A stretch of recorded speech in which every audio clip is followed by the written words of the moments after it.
I'm going to tell you a scary story from Europe in the mid-1900s. It was a dark and stormy night in the middle of winter. The snow was falling heavily and the wind was blowing fiercely outside a small village in Austria. People were staying indoors, huddled around their fireplaces, trying to keep warm. Suddenly, a knock on the door sent shivers down their spines. They knew who it was without even looking through the peephole. It was the Snow Woman. The Snow Woman was an ancient spirit that lived in the mountains near the village. She was said to be the ghost of a woman who had died in a blizzard many years ago. And every winter she would return to seek revenge on the villagers for her death. The villagers had heard stories of the Snow Woman's wrath. She was known to take the form of a beautiful young woman or an old, hunched-over crone. She would lure unsuspecting villagers outside in the snow and then do terrible things to them. Some say she dragged them off to her mountain lair, never to be seen again. Others say she transformed them into ice sculptures, leaving them to die slowly from exposure. The villagers had tried everything to stop the Snow Woman, but nothing seemed to work.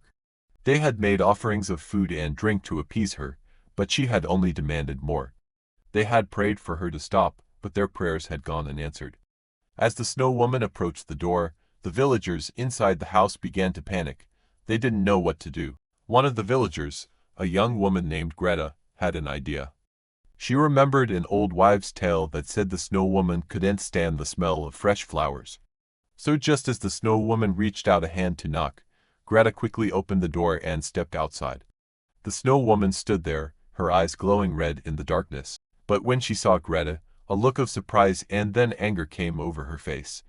Greta held out a bouquet of fresh flowers to the Snow Woman and said, "Here, take these." The Snow Woman hesitated, then took the flowers and a strange mist began to form around her. She screamed in anger and then disappeared. The villagers watched in amazement as the Snow Woman vanished into thin air. They had finally stopped her after all these years. But they knew they had only won a temporary victory. The Snow Woman would be back next year, and they would have to do it all over again. And that is the scary story from Europe that must be true. Do you believe in ghosts? Let me know in the comments below. And if you want to hear more scary stories, stay tuned for more content.